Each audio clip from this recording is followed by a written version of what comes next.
Good evening, YouTube. You guys are now watching another segment of the TheCaliEffect.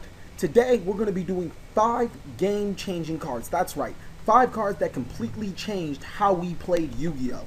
These cards are not necessarily the best 5 cards that changed how we played Yu-Gi-Oh! But just 5 cards off the top of my head that completely changed how we play Yu-Gi-Oh! Changed the whole player base, or possibly changed the way we think when we build decks or play. First on the list is going to be YuGiOh. Now, YuGiOh is widely believed and known for starting the ban list, whereas a whole bunch of broken cards were out at the time. Raigeki, Harpy's Feather Duster, YuGiOh, Witch of the Black Forest, Sengan, Chaos Emperor Dragon. These cards were out, and they were all limited because there wasn't a forbidden list. Well, come around time, YuGiOh comes out. There was something called a Yada Lock, where I know it doesn't sound as fast as it was, but it was very efficient. The idea was to summon Chaos Emperor Dragon and blow the whole field. Just nuke everything on the field. If you guys do know what Chaos Emperor Dragon does, it gets rid of cards on field, hand, all of it goes to the graveyard. Now, if you did that and you so happen to have a Sengan or a Witch of the Black Forest on the side of the field, it would search you YuGiOh. Then you would summon YuGiOh and attack your opponent for 200 life points. Well, guess what? Your opponent is completely out of resources, and now they can't draw. Now, this is the Yada Lock, whereas you would keep on attacking your opponent for 200 damage until their life points become 0.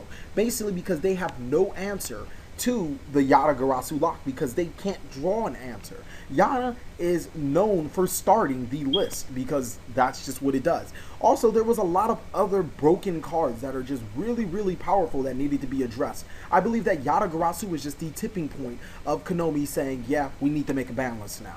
Next is going to be Heavy Storm. Heavy Storm dictates formats, period. The way people play, the way people think, the cards people play, the cards people think about playing. Heavy Storm is dictating that format, whereas Heavy Storm is not banned on the ban list whatsoever. Spells and trap cards become a lot more prevalent, or I'm sorry, face down trap cards become a lot more prevalent, become a lot more abusable, and a lot of people tend to put more and more trap cards in their deck. You'll see more 14, 12, 10 heavy trap decks, as opposed to where Heavy Storm is not on the list and is at 1. People tend to play less traps. They tend to set less traps as well. It's because of Heavy Storm. Starlight Road actually becomes popular because of Heavy Storm.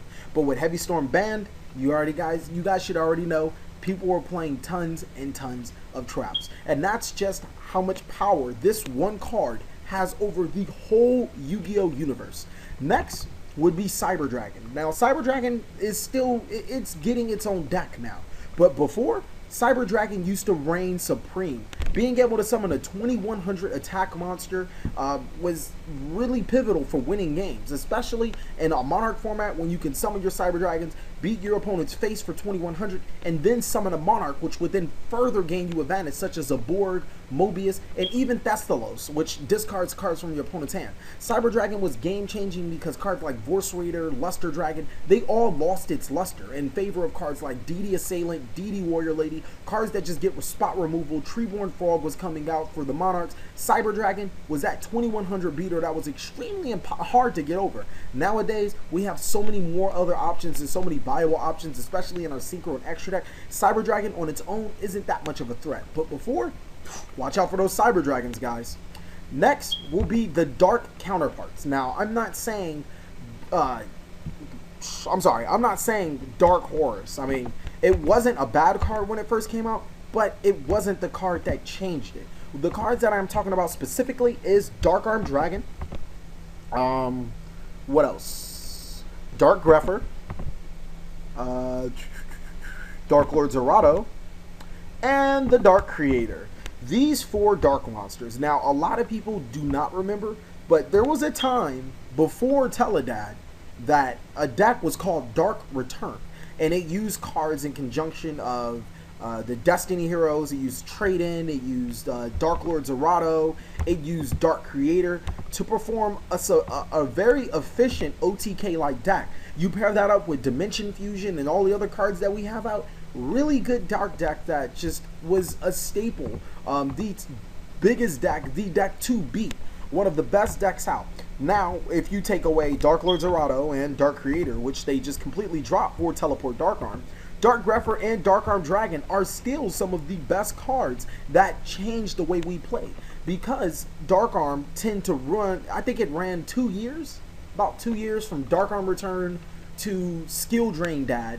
Dark Arm reigned supreme. Whereas if you didn't have Dark Arm, you probably didn't want to play competitively. Just a really good card that ran formats, that ran price ranges, and it also, a lot of people also say that that was one of the most skilled formats because of the mirror match. The mirror match with Dark Arm required a lot of conservativity, sometimes OTKs, and the techs really got in there with cards such as Royal Oppression and such on and so forth. Dark Arm really defined who we are as players today, but another great thing is that it was one of the last cookie cutter decks to be as successful as its time. The last card we're going to be talking about is Stardust Dragon. Now, when Stardust Dragon now is just like, okay, it's Stardust. It's still a pretty good card, but back then when Stardust was first announced, there was a really good card called Sakuretsu Armor that sees no play anymore because of Stardust Dragon, because of Teleport Dark Arm. Sakuretsu Armor just became a complete bad card because of Stardust Dragon and so many other things. Stardust Dragon was definitely a game changer and changed the way people think, because it was the introduction into Synchro Monsters, and Synchro Monsters were extremely powerful when they came out. Stardust being one of them. The ability to negate a destruction card, and then the card comes back at the end phase, a really, really good thing. It also made people think about advantage, because back then, decks were so advantage heavy.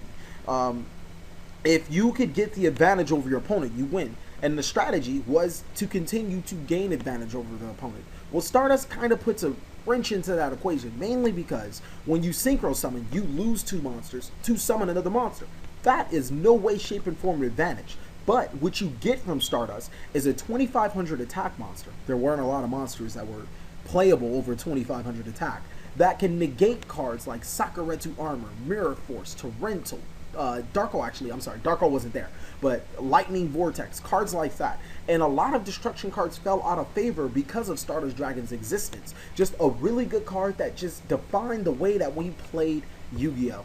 Thank you guys for watching another segment of the Cali Effect. I would like to know what cards that you guys think have changed the way we play. Obviously, I would like a reason why, not just the Shockmaster. Please leave a detailed reason. It'll be good for debate. But please like, comment, subscribe, but most of all, enjoy.